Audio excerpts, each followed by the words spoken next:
Que a graça e a paz do nosso Senhor Jesus continue conosco, amém? Amém. Sobre a sua família, sobre a nossa comunidade, para você que nos acompanha nas redes sociais também, que Deus esteja acompanhando e tocando seu coração nesse momento. Eu quero convidá-los a abrir a Bíblia de vocês ou acessá-la no Evangelho de Mateus, capítulo 2. Evangelho de Mateus, capítulo 2, nós vamos ler a partir do verso 1. Evangelho de Mateus, capítulo 2, a partir do verso 1. Diz assim a palavra do Senhor: Nascido Jesus em Belém de Judeia, no tempo do rei Herodes, eis que uns magos vieram do Oriente a Jerusalém, dizendo: Onde está aquele que é nascido, rei dos judeus? Porque vimos a sua estrela no Oriente e viemos adorá-lo. E o rei Herodes, ouvindo isso, perturbou-se, e toda Jerusalém com ele. E congregados todos os príncipes dos sacerdotes e os escribas do povo, perguntou-lhes onde havia de nascer o Cristo. E eles lhe disseram: em Belém, da Judeia, porque assim está escrito pelo profeta: E tu, Belém, terra de Judá, de modo nenhum és a menor entre as capitais de Judá, porque de ti sairá o guia que há de apacentar o meu povo Israel. Então Herodes, chamando secretamente os magos, inquiriu exatamente deles acerca do tempo em que a estrela lhes aparecera. E enviando-os a Belém, disse: Ide e perguntai pelo menino, e quando vocês o acharem, digam para mim, para que também eu vá e o adore. E também eles, ouvindo o rei, partiram, na verdade, e eis que a estrela que tinham visto no Oriente ia diante deles, até que, chegando, se deteve sobre o lugar onde estava o menino. E vendo eles a estrela, regozijaram-se muito com grande alegria. E entrando na casa, acharam um menino com Maria, sua mãe, e prostrando-se, o adoraram. E abrindo seus tesouros, ofertaram-lhe de dádivas, ouro, incenso e mirra. E sendo por divina revelação, avisados num sonho, para que não voltassem para junto de Herodes, partiram para a sua terra por outro caminho. Vamos orar? Deus, nós te agradecemos por essa celebração, por esse momento que invade a nossa vida e nos faz lembrar da sua salvação, do seu Filho que nasceu entre nós, a sua face humana que se fez presente. Nós queremos guardar esse momento e ouvir aquilo que o Senhor tem a nos dizer hoje, nessa noite, a partir da reflexão da sua palavra.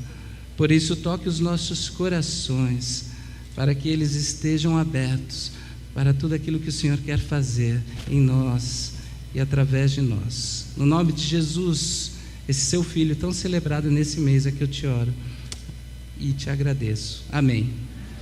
Amém. Como foi dito, nós estamos no período do Advento. O Advento, que significa justamente essa preparação reflexiva, onde a gente abre o nosso coração para pensar naquilo que a gente celebra no Natal, que é o nascimento do nosso Salvador, do Messias de Deus.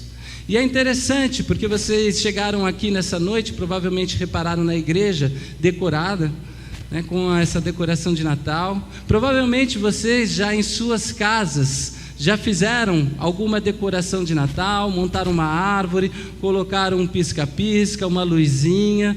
E é interessante porque o Natal, embora seja um evento objetivo do nascimento do Filho de Deus, ele pode ser interpretado por cada um de maneira diferente. Não é verdade?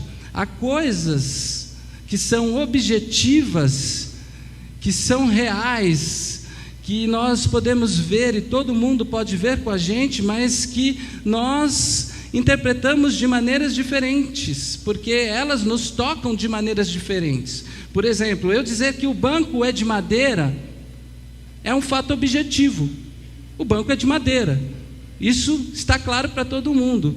mas dizer que eu gosto do banco de madeira, que eu acho ele confortável, se eu acho ele mais bonito, mais feio, esse é um fato subjetivo, porque o banco de madeira me toca de maneira diferente do que pode tocar você. E o nascimento de uma criança, ela é um fato objetivo, né, que geralmente a gente olha para a maioria das pessoas, e a maioria das pessoas talvez sonhou em algum momento, ou sonha em algum momento, com o nascimento de uma criança. A chegada de um bebê, na verdade, traz essa ideia de esperança, essa ideia de alegria, essa ideia de que a vida pode recomeçar. Não é? Quando uma criança nasce, nós estamos diante de um milagre, o milagre da vida que toca, na verdade, quase todo mundo. E eu não estou aqui para jogar pedra para você que não tem a mesma sensação quando vê o nascimento de uma criança, porque pode ser que você interprete diferente esse momento de vida, de aparição de vida. Mas é só para reforçar esse ponto de que às vezes a gente olha para algum evento, para que a gente olha para algum fato objetivo, né, e a gente diz, nossa, disso daqui todo mundo vai gostar. Isso daqui é impossível, é quase que unânime, todo mundo vai celebrar. Mas há quem não goste, há quem não goste. E aconteceu isso no Natal de Jesus, com esse sujeito chamado Herodes, o rei dos judeus, debaixo do Império Romano. E a história vocês conhecem, porque é uma história antiga. Ele coloca, essa história na verdade coloca sobre a mesa, ou sobre a nossa reflexão de Natal, pelo menos duas perspectivas aqui. Nós estamos diante de uma reflexão nesse texto que coloca o Natal sobre óticas diferentes. E se eu tivesse que dar um nome para essa reflexão dessa noite, eu diria talvez que nós estamos diante do paradigma do Natal, diante de uma mesa que pelo menos tem dois lados, para a gente entender e interpretar aquilo que significa o Natal, para perguntar posteriormente para vocês o que de fato significa o Natal para você, para cada um que está aqui. Porque esse texto retrata o nascimento de Jesus em Belém e nos entrega pelo menos duas perspectivas antagônicas. Não é verdade? O Natal de Jesus evocou sentimentos diferentes em pessoas diferentes. E eu acho que nós podemos olhar então para os magos e entender aquilo que o Natal significou para ele, para os magos que aparecem nesse texto, entender aquilo que o Natal significou para eles, mas também olhar para Herodes e perceber através desse relato, né, como que eles vivenciaram essa experiência, esse fato objetivo do nascimento de Jesus e o que isso invoca na gente subjetivamente, dentro da gente. O Natal para você é a experiência de Herodes? Ou o Natal para você é a experiência desses magos? Porque são duas experiências díspares entre si, antagônicas, eu diria. O texto diz, vejam, que quando Jesus nasceu em Belém, da Judéia, nessa pequena vila, uma aldeia praticamente, nos dias do rei Herodes, os magos, alguns magos, que eram sábios, nobres de outros povos, né, eles eram estrangeiros, o texto diz, eles vieram do Oriente, não eram do povo judeu, chegaram a Jerusalém com uma pergunta, falando, olha, onde está o rei aí, que nasceu, o rei de vocês? E esses magos, como eu disse, eram estrangeiros, gente que não fazia parte do povo judeu. Interessante, Deus se revelando para além do povo judeu, né? Gente que vivia em terra distante, mas que de alguma maneira, na sua língua, na sua forma de interpretar o mundo em sonho, diz outro evangelho, receberam a revelação de que esse Messias, o rei dos judeus, nasceu. E essa gente que não fazia parte desse povo judeu, que não era daquela cultura, que não falava aquela língua, que não habitava aquela terra, que morava distante, se desloca, quebra sua rotina, quebra a sua agenda e de repente vai ao encontro desse rei que foi anunciado a eles por revelação. E a chegada de um rei no mundo, ela é, se não um motivo de celebração, no mínimo curioso, não é? É um fato curioso, de gratidão, às vezes, ou de curiosidade. Então esses sujeitos se aproximam dessa cidade em Jerusalém, que era a cidade talvez que os estrangeiros iriam buscar as respostas para as questões, e perguntam: onde está esse rei?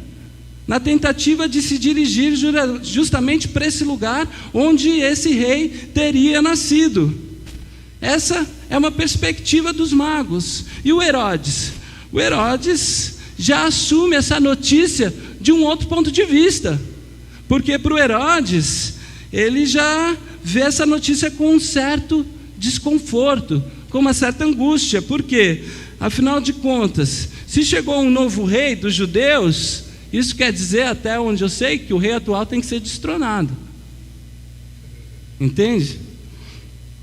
Então percebe, porque eu disse que algumas coisas que são às vezes objetivas para todo mundo vê e todo mundo entende, nos afetam de maneiras diferentes.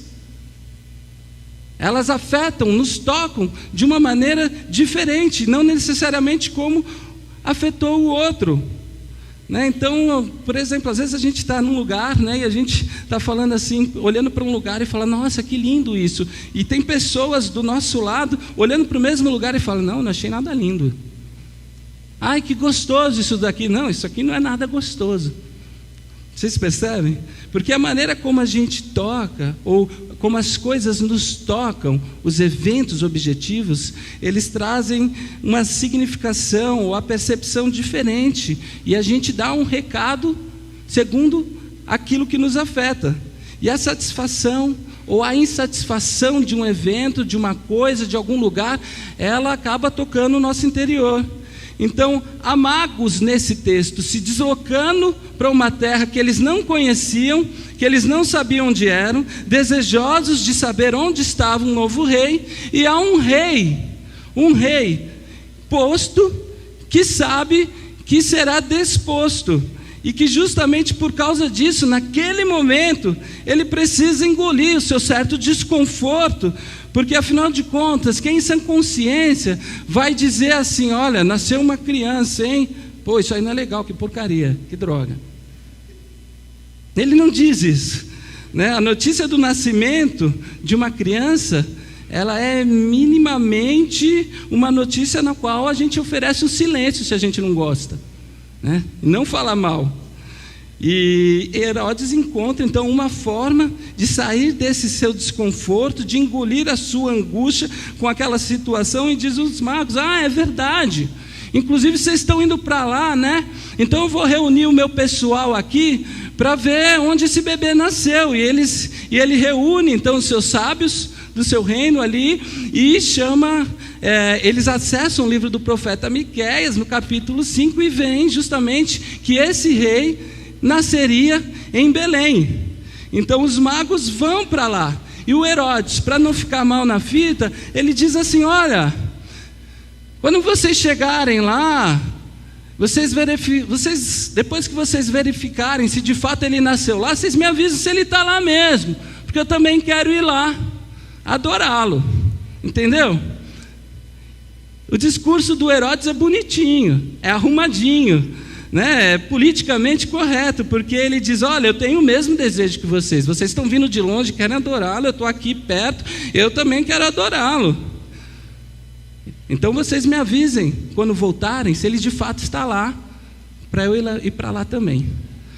E para encurtar essa história, que você já conhece, que nós lemos aqui, o que acontece em ato contínuo é que quando os magos chegam no lugar onde está o menino, eles são advertidos por um anjo, ou em sonho, por um anjo, a não voltarem pelo mesmo caminho, porque o Herodes não queria adorá-lo, mas queria matar o menino. Inclusive, adiantando um capítulo, porque não é spoiler, se você não conhece a mensagem, a história de Jesus, pelo amor de Deus, a a gente sabe que a família fica sabendo do Herodes, que quer matá-lo, então eles fogem para o Egito, ficam lá até Herodes morrer e o menino voltar, então já como criança, à sua terra natal. E não é spoiler também, que por conta dessa loucura e dessa interpretação do Natal de Herodes, há uma chacina na região. Ele manda matar todos os bebês da região, porque não dá conta do nascimento daquela criança que, em especial, atravessaria o seu lugar de rei. E aí nós temos aqui dois paradigmas, duas óticas, ou duas interpretações sobre aquilo que pode significar o Natal.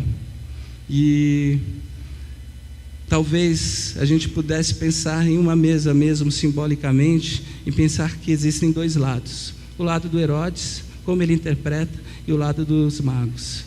E primeiramente eu queria falar desse lado dos magos com vocês, porque vejam, esses são estrangeiros nobres que se deslocam em direção a um outro, que saem da sua terra, que saem da sua casa, que quebram a sua agenda e que caminham numa direção de uma terceira pessoa. Vejam, os magos se deslocam em direção a um outro. É isso que eles fazem.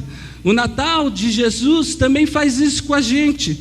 O Natal de Jesus, ele reorganiza a nossa vida ao ponto de mudar o nosso caminho, de nos chamar a caminhar em direção ao outro.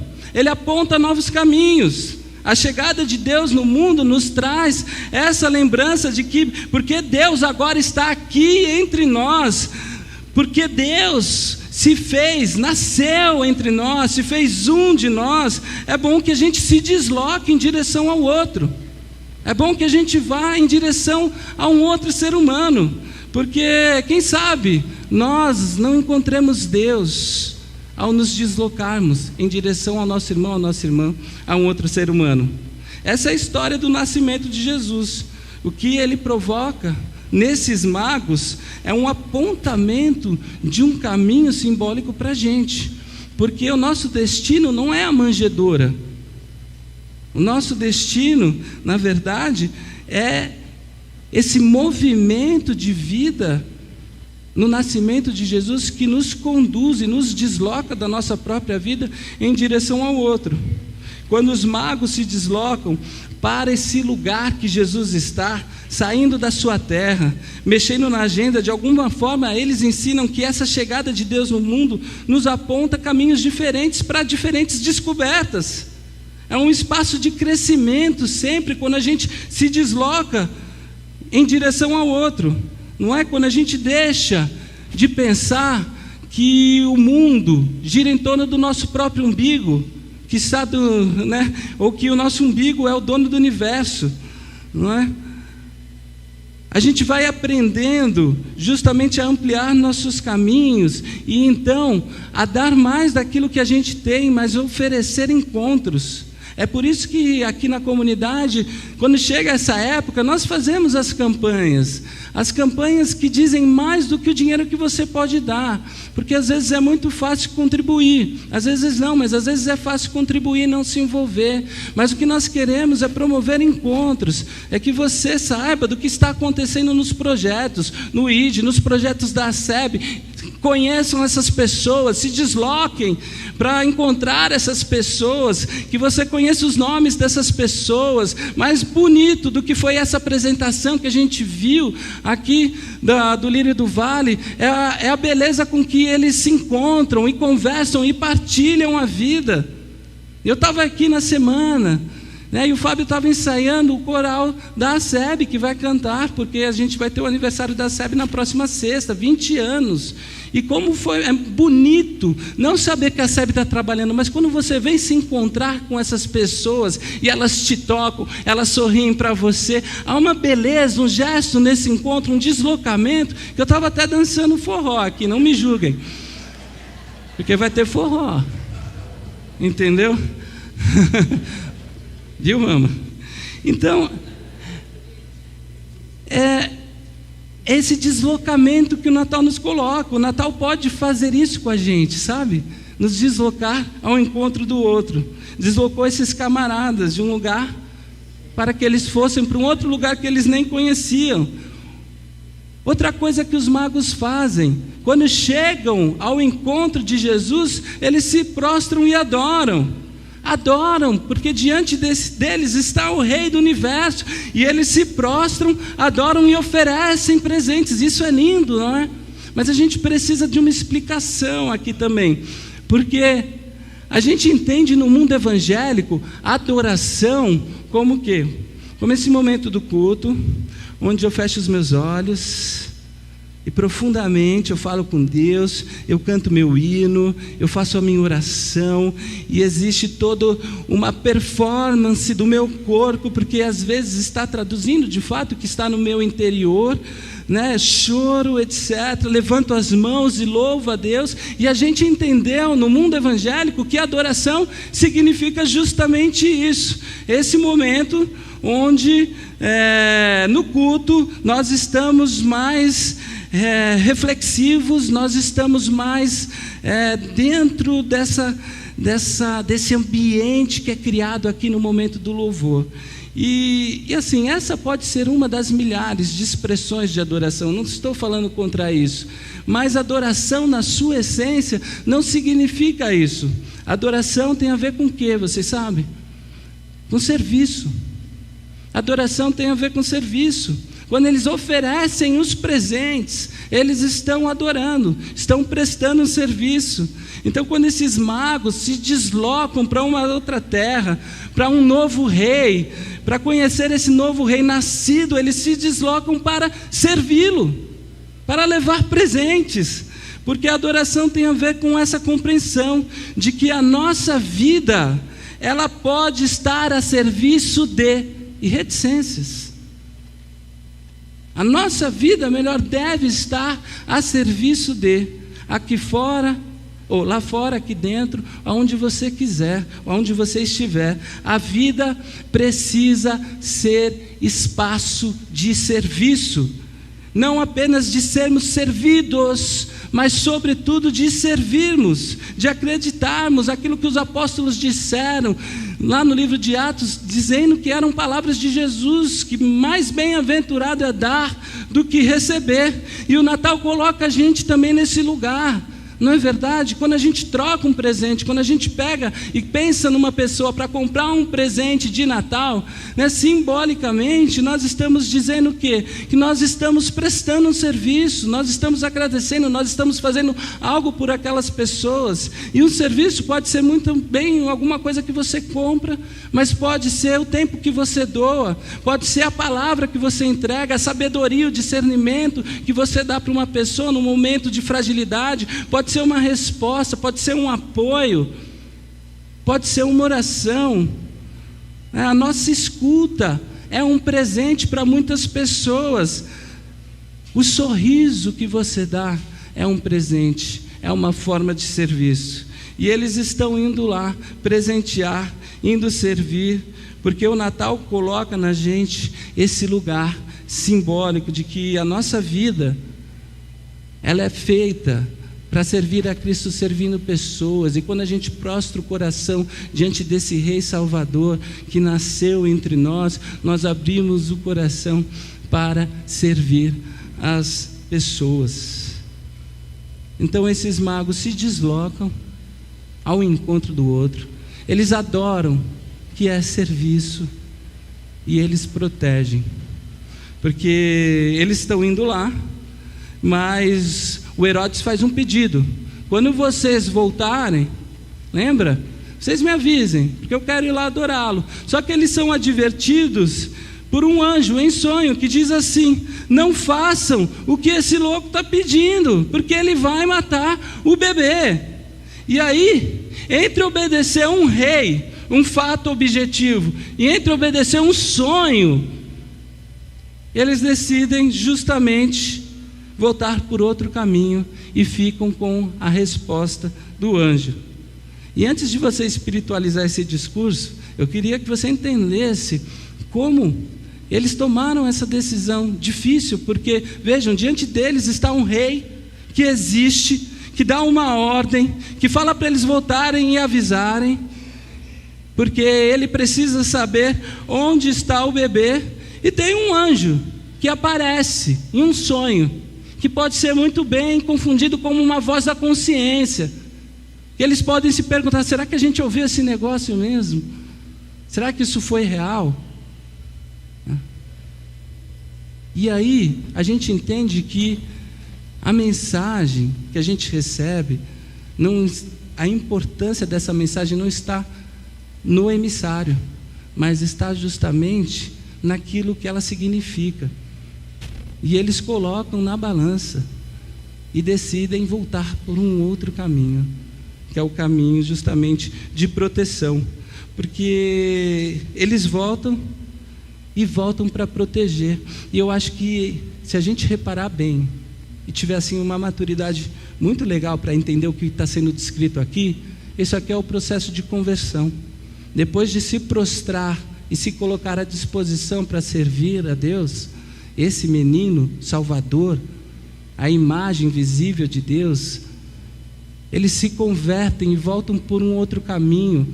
E esse outro caminho é um caminho de proteção para o ser humano, para o outro, para o meu próximo, para o meu irmão, para a minha irmã, para qualquer outro ser humano que exista. Esse é o caminho de conversão, de proteção do outro ser humano. Eu vou trabalhar para cuidar, para que ele viva, para que ela viva. Eles convertem o seu coração, e aquilo que seria um caminho de morte, se eles continuassem na mesma rota que era designada no começo, virou um caminho de vida, na verdade. Por quê? Porque eles decidiram converter o seu caminho, e nessa conversão eles decidem proteger a vida de quem quer que seja. Essa é a nossa vocação, proteger a vida de quem quer que seja. E o Natal coloca a gente também nesse lugar de renovação desse compromisso, sabe, de proteção, de que nós somos sim protetores dos nossos irmãos, das nossas irmãs, uns dos outros, e não só da nossa religião, porque esses magos, eles nem eram da religião judaica, nem a história eles conheciam da revelação progressiva de Deus, mas em algum momento eles se convertem por conta desse rei, e decidem então se colocar nesse caminho de proteção da vida de qualquer um, e não importa quem, nesse espaço que esse menino abriu no nosso coração também, esse menino Jesus, né? Nós precisamos entender que esse espaço é um espaço de acolhimento e de proteção de todo e qualquer ser humano. É isso que esses magos descobrem com seus corações e rostos prostrados diante do Messias. E não é sem motivo também que nessa época do Natal há uma renovação de laços, não há? É uma época propensa para o perdão, para se pedir perdão, para reatar relacionamentos, para se aproximar de pessoas que você tinha se distanciado. Não é verdade? Eu sempre achei meio cafona isso, assim, até um pouco fake, um pouco construído, porque pensar nessa relação, esperar um Natal para fazer isso, né, parece um pouco planejado, né, parece um pouco fake, assim, as pessoas chegavam no Natal, então se perdoavam, e aí está tudo bem, mas não. Eu percebo o quanto é lindo isso, porque acontece, mesmo que seja no Natal. Tudo bem, se é nessa estação que isso acontece na sua vida, porque o importante não é a estação, mas o importante é que a gente faça isso de fato, não é? Mas se isso acontece, se esse é um momento propício para que isso aconteça, então faça, meu irmão, minha irmã. Se aproxime, ressignifique, proteja. Né? Eu acho que os magos estão aqui para nos ensinar isso, e eles se deslocam, eles adoram e eles protegem, se aproximam e cuidam uns dos outros, né? Quer dizer, cuidam da vida, cuidam para que aquilo que ameace a vida não se aproxime daquele que está vulnerável e frágil. Eu acho isso demais. Mas e o Herodes? O Herodes é justamente o oposto de tudo isso. O Herodes, diante do nascimento de Jesus, faz emergir aquilo que é pior de si mesmo. Sabe, como a chegada de um bebê pode fazer emergir no ser humano aquilo que é o pior dele. Mas faz sentido para Herodes, né? Porque o Natal de Jesus, a chegada de um novo rei, é angustiante demais para quem quer continuar tendo a majestade da sua vida. É angustiante demais.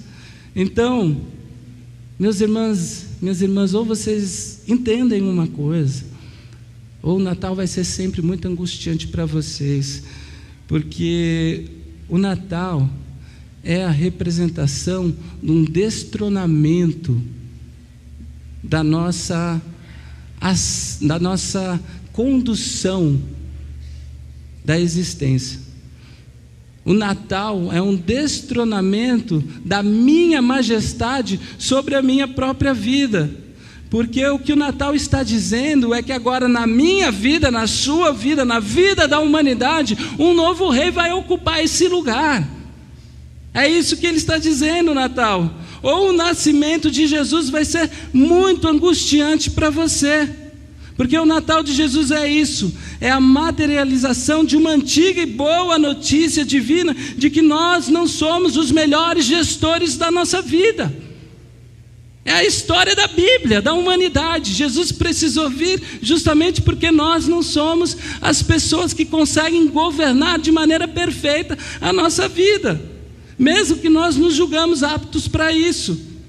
E a chegada de um novo rei é salvação, sabe, para esse trono problemático que a gente tenta ocupar, mas que não foi feito para a gente ocupar.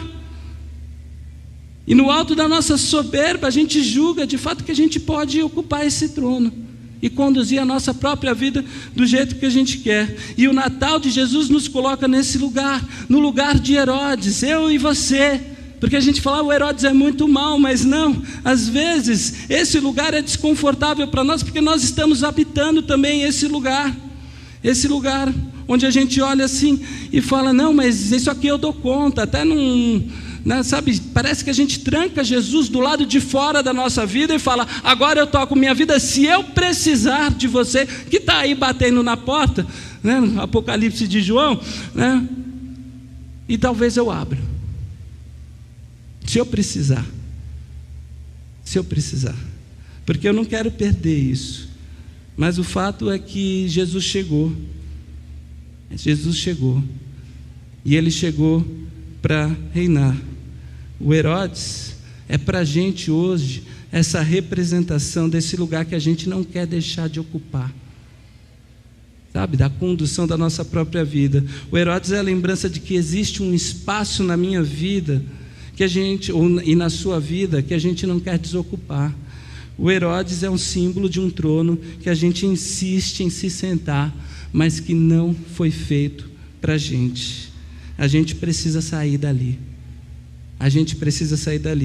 E a antiga e boa notícia é essa: quanto mais cedo a gente desocupar esse trono, mais chances a gente tem de perceber a vida como ela é de fato. Porque você pode acreditar nisso, nós não fomos feitos para ocupar esse lugar, e isso é absolutamente libertador. Pode ser desconfortável a gente perceber que a gente não consegue guiar a nossa vida do jeito que ela deveria ser guiada. Pode ser desconfortável a gente entender que nós não somos os governantes perfeitos para que a nossa vida dê certo. Isso pode criar uma experiência de fato angustiante, mas ao mesmo tempo você pode acreditar nisso, porque se você está num lugar errado, ocupando um lugar errado, isso é escravizador, isso é opressor. Eu não sei se você já viveu uma situação assim, de estar no lugar errado. Não sei, sabe? Se colocou num contexto que não era para você estar ali, e de repente você foi ficando angustiado, porque você não sabia nem mais o que fazer. Eu vou contar uma história. trágica. Eu prestei FUVEST para música. Tentei prestar. Porque eu tocava, para quem não sabe, eu tocava. Era tocador, né? Não era músico, era tocador. A gente faz essa distinção. E em algum momento da minha vida, a música me encantou e eu queria aprender. Só que, para quem vai prestar música numa universidade, sabe que já tem que ser músico, né, Fábio? Geralmente você vai prestar violão, já tem que tocar muito violão. Tem que ser um músico profissional. Você vai prestar piano, tem que prestar piano. Tudo bem, eu fui lá para fazer violão clássico, me inscrevi. Tinham 2 peças que eu tinha que apresentar. Eu fiz aula para apresentar essas peças. Eu comecei a estudar, só que eu não li todo o edital. Então eu vi que tinha ditado rítmico, tinha... O que mais? Calma aí. Tinha um monte de coisa que eu fui me preparando. E cheguei no dia da prova, na USP, né, e você vai andando assim, aquilo já vai te constrangendo. Você já vê que está no lugar errado. Aquilo já é opressor, porque você vai vendo as pessoas tocando nos gramados assim, e você fala, meu Deus, como é que eu vou passar nessa prova prática? E você vai andando, tá lá, vou fazer a prova, mas já oprimido, você apresenta, e aquela prova que você estudou quase um ano inteiro, a peça, né, para apresentar no violão, ele para na primeira parte, pode ir para a segunda, pode ir para a terceira parte, tá bom. Faz o ditado rítmico, etc. E eu levanto, penso que acabou, já oprimido, e ele fala, tem mais uma parte aqui. Eu falei, que parte? O solfejo. Eu falei, quê? Bom, quem cresceu comigo na igreja já entendeu, né? Que eu não canto nada, assim, quanto mais ler uma partitura, ver a nota e cantar a nota, né? E ali eu percebi que eu estava no lugar errado. Assim, a música não era para mim, pelo menos naquele tipo, naquele jeito, naquele quadro.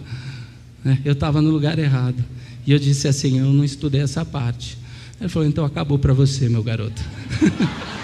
Trágico, né? Trágico. Mas assim, você já viveu essa experiência de estar no lugar errado? E quando a gente quer governar a nossa vida, tendo um rei que foi posto semelhante a nós, um ser humano que deixou de habitar os céus, de estar longe, de ser uma autoridade radical, para ser semelhante, falar, agora me sigam, eu conduzo a sua vida, não ocupa esse lugar. A gente acaba fazendo isso à força, por orgulho, por desconfiança, por medo, mas a gente vai se colocando em lugares que não são libertador, e de repente é libertador você descobrir que você não precisa ser um super-homem, uma super-heroína, e conduzir tudo na sua vida, porque você tem um Deus Salvador que está lá por você. Entende? E o Natal coloca a gente nesse lugar, dizendo, esse lugar é de Jesus, não é seu. Esse lugar é dele. Então Herodes, se você não consegue lidar com esse fato, desculpa, mas assim, você vai dormir com isso, porque o novo rei chegou, e ponto final. E ele veio ocupar esse lugar, e o governo dele não tem fim, e ele reina sobre nós com amor, paz, graça e misericórdia, tudo o contrário daquilo que fazia Herodes, e todo o contrário daquilo que nós fazemos com as nossas próprias vidas e com as vidas dos outros. Entende? É bom que a gente então lide com isso, porque de outra forma é impossível que nasça em nós, que emerja em nós aquilo que é bom. Talvez, se a gente continuar tentando ignorar esse rei do universo, a gente faz nascer no nosso Natal aquilo que é pior em nós mesmos, como Herodes fez.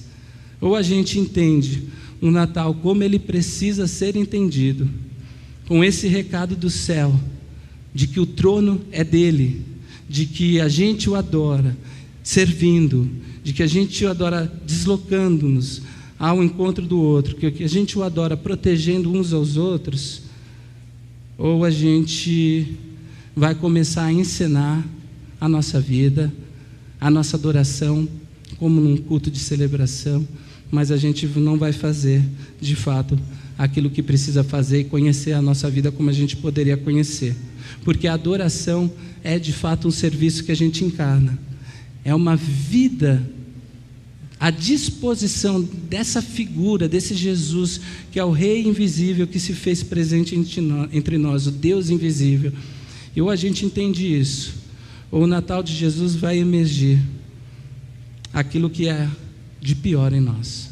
E eu estava vendo o Lírio do Vale cantar aqui, eu estava vendo eles todos de verdinho, bonitinhos, e eu pensei assim, parece um Grinch, o Grinch, sabe aquele bicho verde que quer destruir o Natal?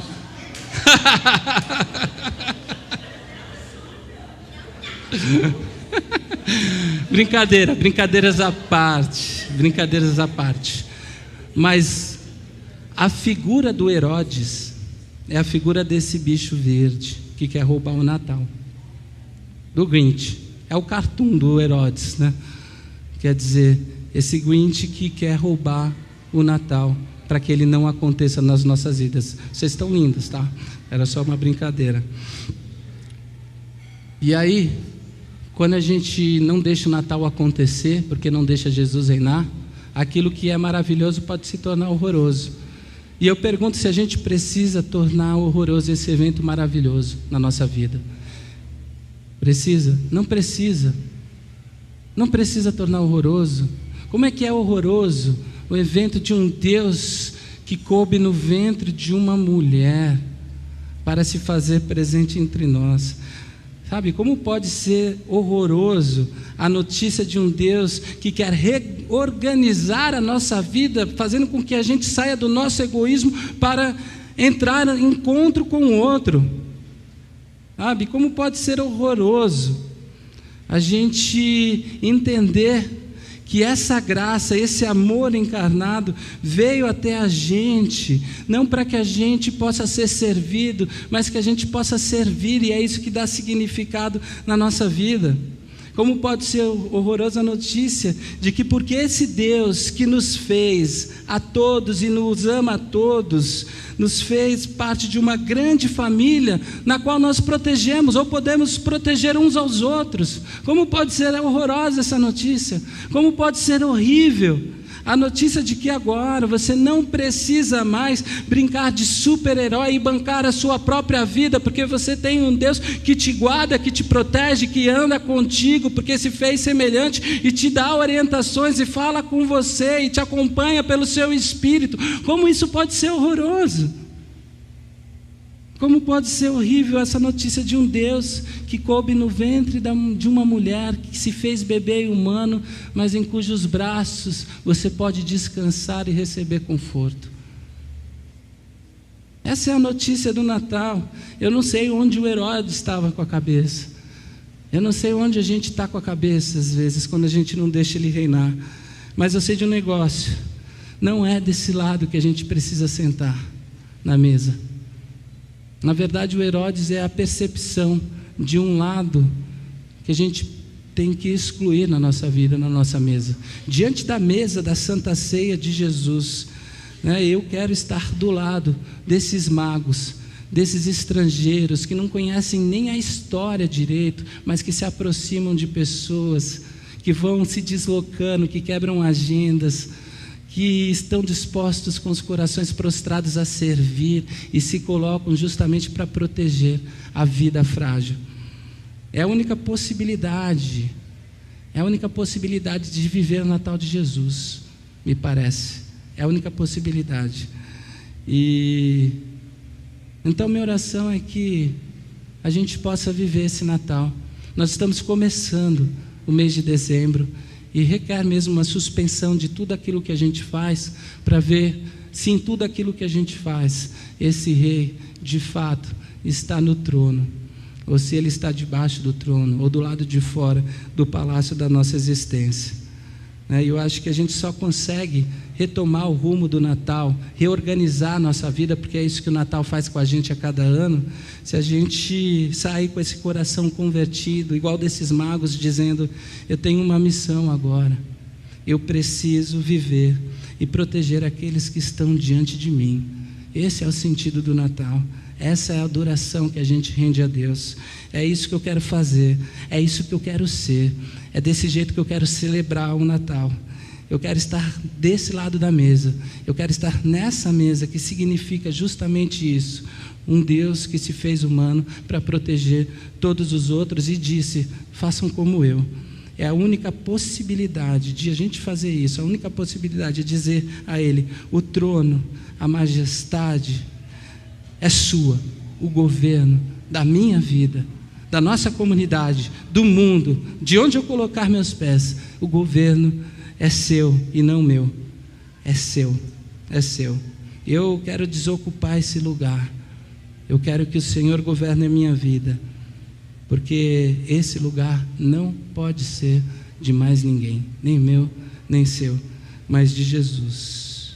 Então, que mais uma vez, esse Natal de Jesus reorganize a nossa vida, a nossa história, e nos dê, de fato, aquilo que nós tanto precisamos: orientação, rumo, salvação, perdão, graça e amor. E que assim a gente possa sempre olhar para esse Salvador e falar: eu sei que o Senhor está comigo e está aqui na condução. Eu estou contigo. Vamos embora. Amém? Que Deus nos abençoe. Amém.